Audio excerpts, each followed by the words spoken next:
We all want to be successful. We all want to become someone we're proud of. But the truth is, most people start in the wrong place. They begin with what they want: money, fame, a title, recognition. Some even start with how they plan to get there. Studying harder, working longer hours, making connections. But very few pause to ask the one question that matters most: why? Why do you want success?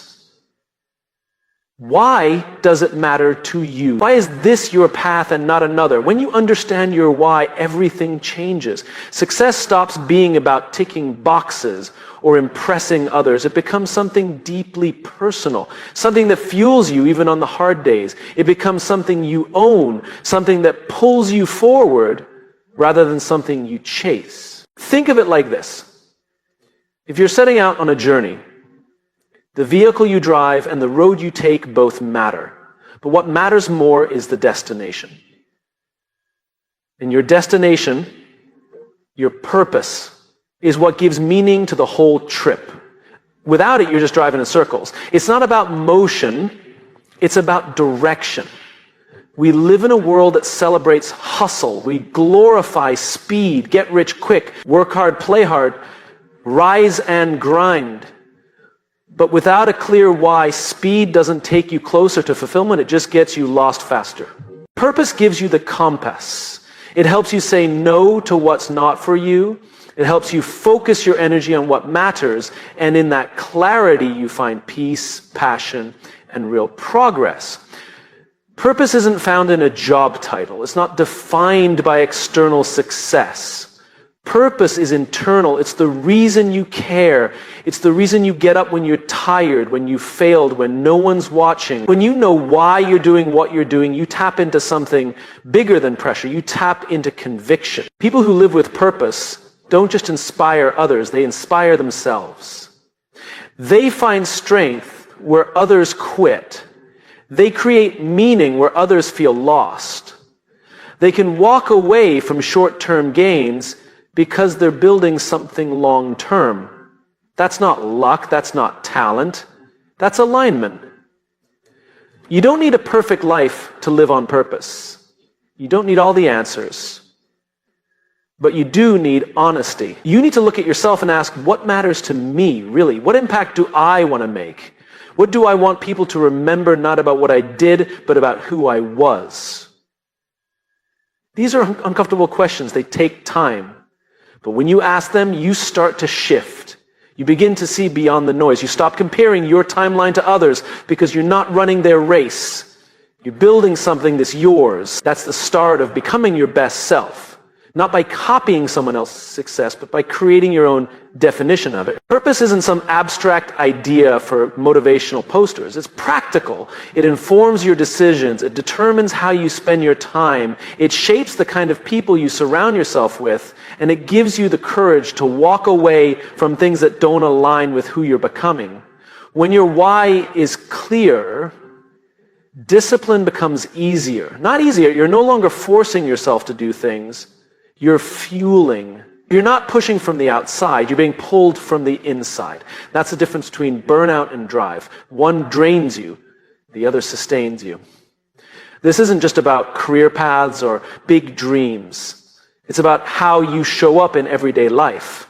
Purpose makes you a better friend, a better leader, a better human being. Because when you live aligned with your values, you bring out the best in yourself, and that invites others to do the same. Here's the thing. Your why doesn't have to be grand.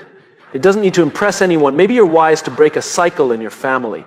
Maybe it's to prove to yourself that you are enough. Maybe it's to serve, to create, to build, to heal, to lead. Whatever it is, it's yours. Own it. Protect it. Let it guide you. Too many people wait for some life-changing event to force them to find purpose. A crisis, a setback, a loss. But what if you didn't wait? What if you chose to live on purpose now, when things are still uncertain, when the road isn't fully clear, when you're still figuring it out? That's when it matters most. Purpose doesn't eliminate fear, but it gives fear a job. It puts your fear in service of something greater. You still feel nervous, but you act anyway. You still doubt yourself, but you show up anyway, is now you're not just working hard, you're working towards something. And when things get hard, and they will, you'll have something deeper than motivation. You'll have meaning. And meaning is what turns struggle into growth. It's what gives failure a purpose. Without it, every obstacle feels like the end. With it, every obstacle feels like part of the process. Success starts with you. But more importantly, it starts within you. It's not something you stumble into. It's something you build from the inside out. So before you ask how to succeed or what you need to do, ask yourself why it matters. Ask what kind of person you want to become along the way. Because that version of you, that aligned version, that's where success truly begins. Not when others approve, not when the world applauds, but when you can look at yourself in the mirror and say, I know why I'm here. I know what I stand for. And I'm living in alignment with it. That is the foundation. That is the difference. That is the start. There's a moment in every person's life when they realize no one is coming to save them. It's a sobering truth, but it's also an empowering one. Because the minute you stop waiting for someone else to fix your life, you begin to own it.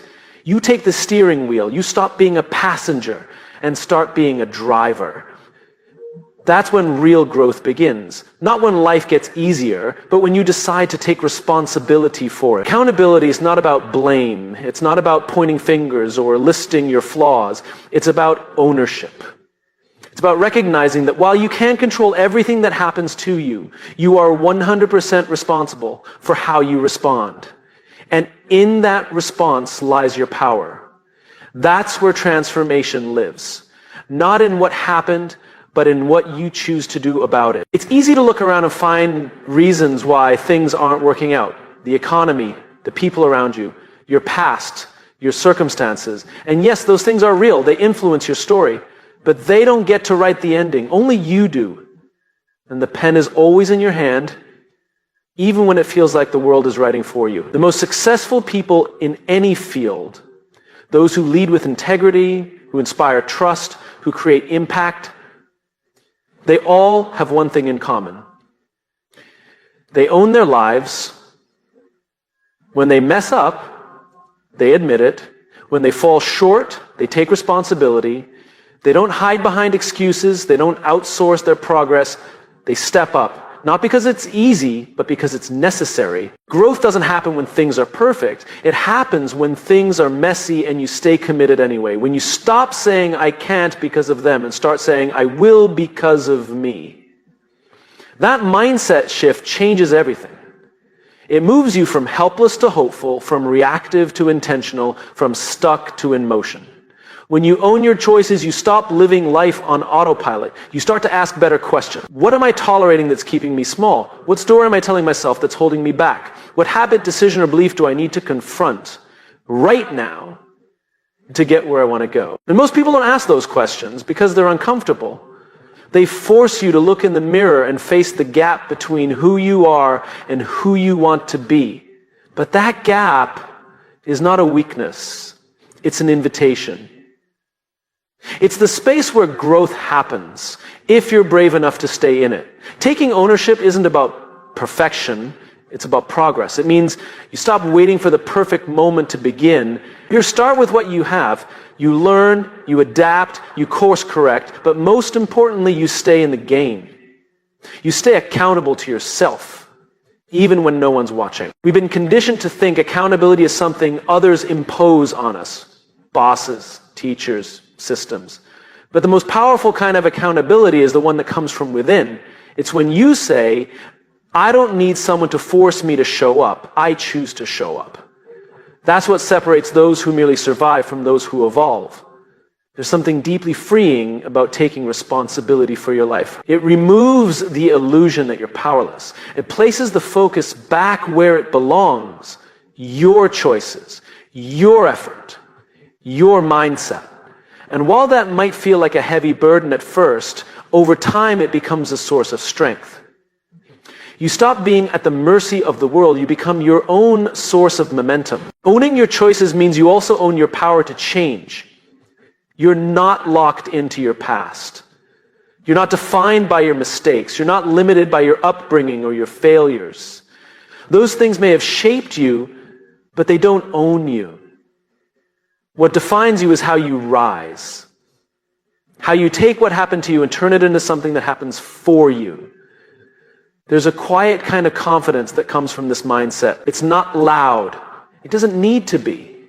It shows up in the way you carry yourself, in the way you take feedback, in the way you keep going even when it's hard.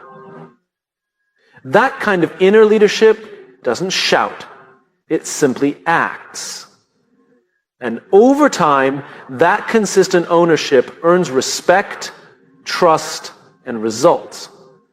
When you begin to truly own your life, you start to build integrity with yourself. You say you're going to do something, and you do it. Not for applause, not for recognition, but because you said you would. And when your actions align with your values, you become unstoppable, not because you never fall, but because you always get back up. Owning your choices doesn't mean you never need help. In fact, it's the opposite. It means you recognize when you need support and you ask for it. Not from a place of dependence, but from a place of clarity. You know your role, your responsibility, your mission. And you seek out people who help you honor that, not escape from it. The truth is, the world doesn't owe you understanding. It doesn't owe you fairness. But it does respond to action. It responds to courage.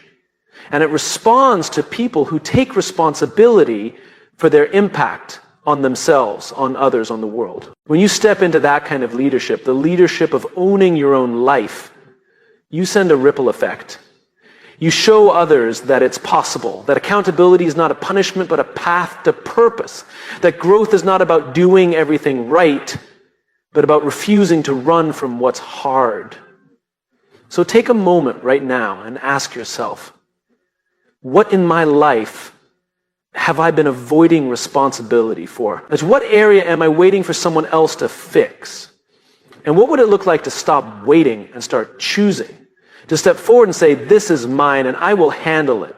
That's where success starts. Not with talent, not with luck, with choice, with responsibility, with ownership. Because the moment you own your life, you reclaim your future. And in that act of taking responsibility, you begin to grow, not into someone else's version of success, but into the strongest, clearest, most resilient version of yourself. It was a lie we've been told, often subtly and sometimes loudly, that in order to succeed, you have to get everything right. You have to look the part, act the part, perform without mistakes, that success belongs to the people who never mess up, never stumble, never doubt themselves. But the truth is, perfection isn't the path to greatness. Progress is. And the people who make a real impact aren't the ones who avoid failure. They're the ones who keep moving through it. Somewhere along the way, we confused excellence with flawlessness. We learned to fear the messy middle. We began to believe that if we weren't the best right away, we weren't good enough. But growth doesn't look like a straight line. It's full of rough drafts, missteps, and days where you question everything. And that's not a problem. That's the process. Real transformation doesn't happen in moments of perfection. It happens when you choose to evolve despite imperfection. When you keep going even though your voice shakes. When you take the shot knowing you might miss. When you show up not because everything is ready, but because you refuse to let fear be louder than your future. Perfection is a moving target. No matter how close you get, it shifts. The moment you think you've arrived, you discover a new flaw, a new challenge, a new standard. And if you chase it, you'll spend your life running. You'll never be satisfied. You'll never feel like enough. Because perfection isn't a goal, it's a trap. It convinces you to delay, to hide, to wait. But life doesn't wait. And neither does growth. Progress is honest, it's gritty, it's real. It says, I may not be where I want to be yet, but I'm closer than I was yesterday. That's the kind of mindset that builds character. It teaches resilience. It shifts your focus from performance to purpose.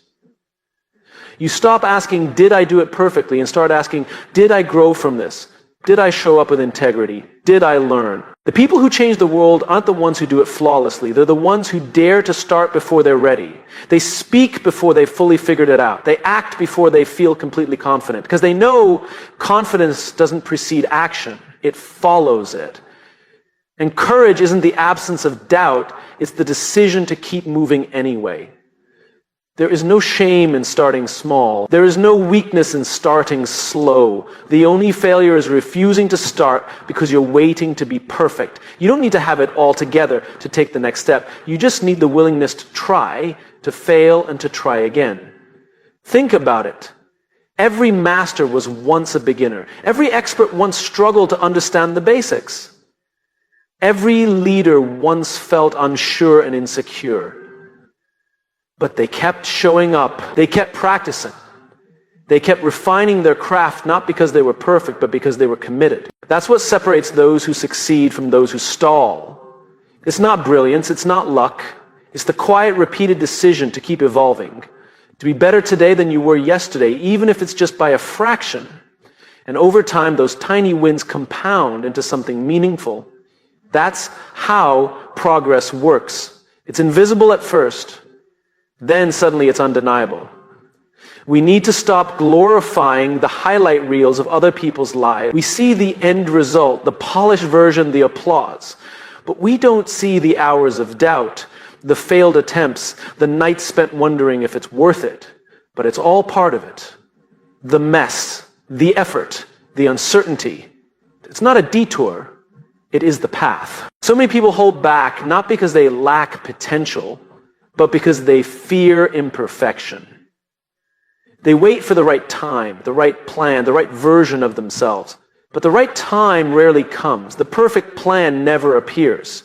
And the best version of you, that version is built through action, through showing up, through imperfect, consistent effort. Progress requires humility. You have to be willing to not have all the answers. You have to be okay with not looking polished all the time. You have to embrace the awkward beginnings and the slow climbs. But what you gain in return is priceless. Confidence built on experience, clarity built on movement, and strength built on persistence. When you embrace progress over perfection, you also give others permission to do the same. You become more relatable, more trustworthy, more human. And in a world obsessed with image, there is something magnetic about authenticity. People don't connect with flawless, they connect with real. And when you live your life with a bias toward growth instead of image, you create a space where others feel safe to grow too. This doesn't mean you stop striving for excellence. Excellence matters, standards matter, but the way to reach them is through steady progress, not impossible pressure. Excellence is not born from avoiding mistakes, it's born from learning from them. And if you're growing, you will make mistakes. That's not failure, that's feedback. Let go of the need to prove yourself and embrace the desire to improve yourself. One is rooted in fear, the other in freedom.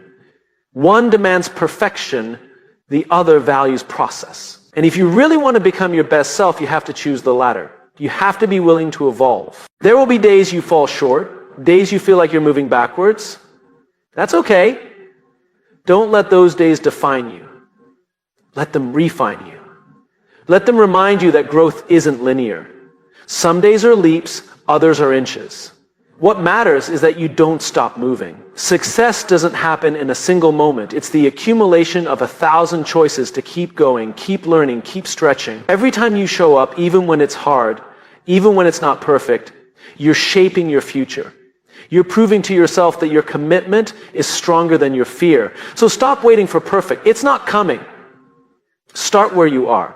Use what you have. Do what you can. And trust that every step forward, no matter how small, is a step toward becoming the person you were meant to be. Progress over perfection. That's how you grow. That's how you lead. That's how you become your best self. It's easy to talk about growth when things are going well, when the wins are piling up, when the plan is working, when people are cheering you on. But that's not where true growth happens. It doesn't happen in the comfort zone. It doesn't come from ease. It's forged in struggle. It's born in discomfort, in resistance, in the moments when you want to quit but decide to stay. We're often taught to avoid struggle, to minimize pain, to search for the path of least resistance. But the truth is, the version of you that you're trying to become, the one who's stronger, wiser, more grounded, that version is on the other side of difficulty. You can't become that person without passing through some fire. Struggle is not a sign that something's gone wrong. It's often the evidence that you're doing something meaningful. Because anything worth building will push you, it will test you, it will demand more of you than you thought you had. And that's the point. You don't grow by staying who you've always been. You grow by rising to meet who you're capable of becoming.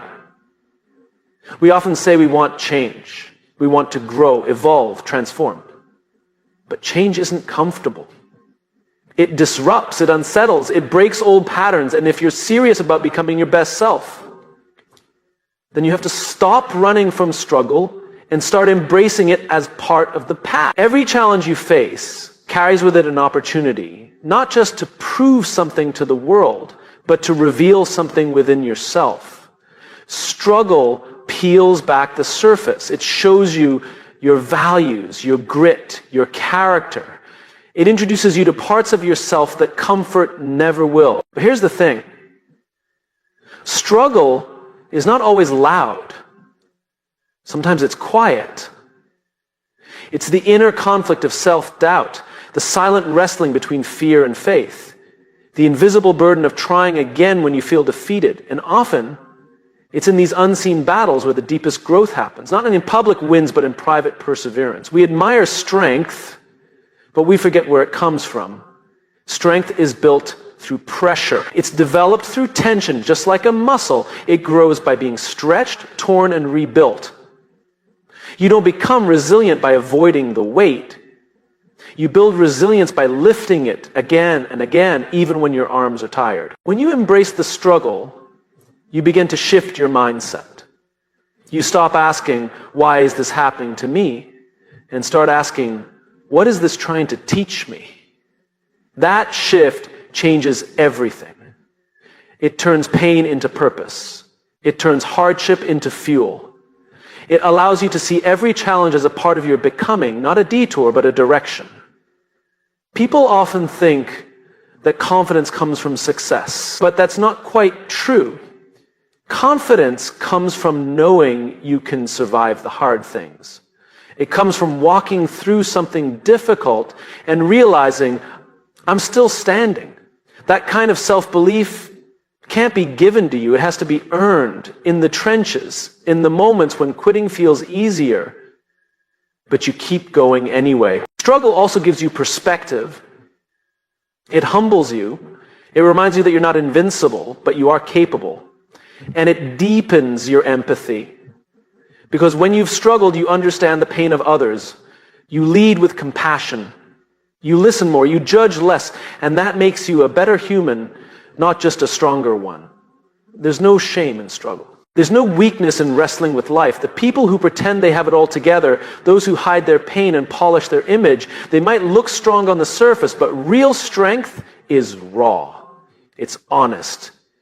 It's vulnerable. It says, this is hard, but I'm here. I'm still trying. I'm not done. You don't have to love the struggle, but you can learn to respect it, to see it not as an enemy, but as a guide. The mountain doesn't block the path, it is the path. The resistance you feel is not a sign to stop. It's a sign that you're in the right place, that you're stretching, evolving, reaching for something bigger than yourself. And yes, there will be setbacks, there will be detours, there will be moments when you feel like nothing is working. That's part of it. Progress is not always visible. Growth is not always measurable. But just because you can't see the change doesn't mean it's not happening. Sometimes the biggest shifts are the ones that happen quietly in the dark beneath the surface. One of the most courageous things you can do is keep showing up when you feel unseen, to keep believing when the results haven't arrived yet. That's when character is built, not when it's easy, but when it's real. When you keep your promises to yourself, when you honor your values under pressure, when you stay true to your path even when the world doesn't notice. And here's the most powerful part. The struggle doesn't last forever. Nothing does. Seasons change. Storms pass. And when they do, you will have become someone new, someone wiser, someone deeper, Someone who didn't just survive, but who grew. The goal is not to avoid challenge. The goal is to become someone who can navigate it with grace and grit, who can face it without losing themselves, who can learn from it without becoming hardened by it. So if you're in a season of struggle right now, know this: you're not off course. You're not broken. You're being built. And the growth you are experiencing may not be visible today, but one day it will be. One day you'll look back and realize that this stretch, this tension, this challenge, it changed you in ways comfort never could. Keep going, keep learning, keep becoming. The struggle isn't here to stop you, it's here to shape you. Because growth doesn't live in perfection, it lives in the challenge. And the moment you stop fearing the struggle and start embracing it, is the moment you begin to step into your true potential. Leadership isn't about titles, positions, or authority. It's not reserved for the people at the top of the organizational chart. Real leadership starts long before anyone gives you permission. It begins the moment you decide to live with integrity, to act with intention, and to influence the world around you by being exactly who you are. True leadership starts from within. We often think influence comes from visibility, being in front of the room, holding the microphone, commanding attention, but the most powerful influence isn't loud, it's not flashy, it's rooted in authenticity. It's the quiet strength of someone who lives their values even when no one is watching. That kind of influence spreads not because it demands it, but because it earns it. There is something magnetic about authenticity. When you meet someone who is deeply grounded in who they are, who's not pretending, not performing, not posturing, you feel it. You trust them. You're drawn to them. Not because they're perfect, but because they're real. And in a world full of filters, facades, and surface-level success, being real is revolutionary. We've all seen leaders who lead from ego. They chase power instead of purpose. They seek applause instead of alignment. They use people instead of serving them. That kind of leadership might create short-term results, but it never creates lasting impact because people don't follow credentials. They follow character. They follow consistency. They follow someone who shows up the same way in every room because that person has done the work on the inside. When you lead from within, your influence is rooted in something deeper than ambition. It comes from clarity, from knowing what you stand for and why it matters. It comes from having the courage to show up, not as a version of yourself that the world expects, but as the person you truly are. And that's not easy, because authenticity requires vulnerability. It means being honest about your fears, your doubts, your failures. It means telling the truth even when it's uncomfortable, but that honesty creates connection, it breaks down walls, it builds trust, and trust is the foundation of all real leadership.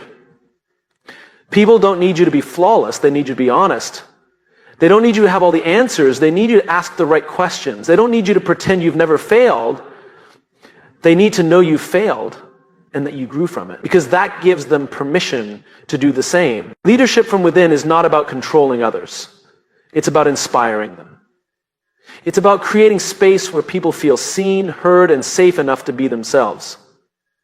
That kind of leadership is rare, but when people experience it, they never forget it, because it speaks to something deeper in all of us, a desire to belong, to be part of something real, something meaningful. And here's the truth.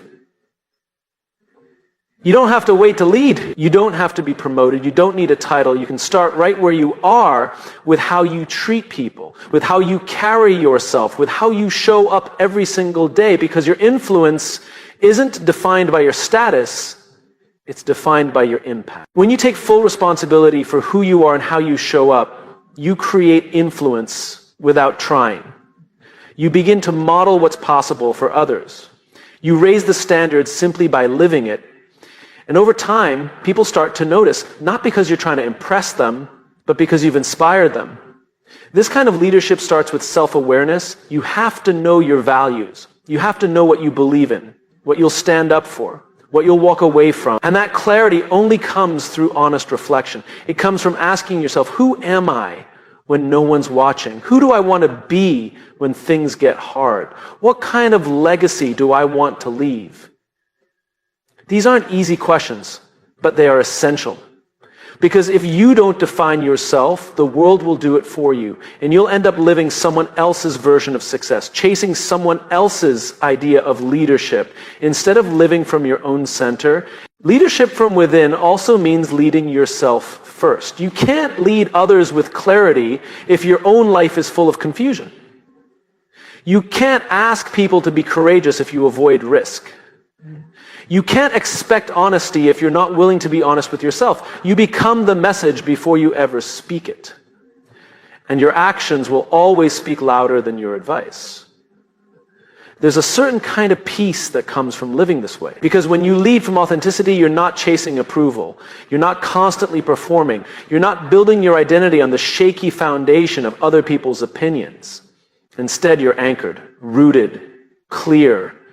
And that kind of clarity becomes a compass, not just for you, but for those around you. And people are looking for that.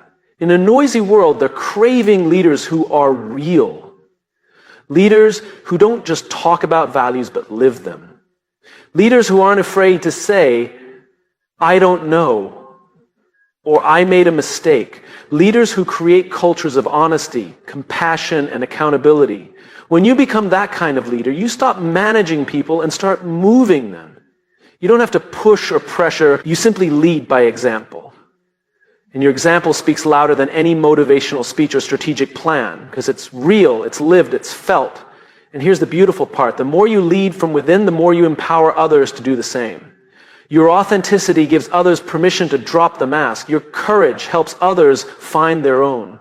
Your presence becomes an invitation for people to rise, not to be like you, but to be more fully themselves. That's what real leadership does. It doesn't demand followers. It creates leaders. It doesn't impose rules. It models values. It doesn't seek recognition. It creates ripple effects. And those ripple effects outlast positions, titles, and achievements. So if you want to influence the world, start within. Start by becoming someone worth following. Someone whose life speaks for itself. Let your integrity be your power. Let your authenticity be your strategy. Let your consistency be your legacy.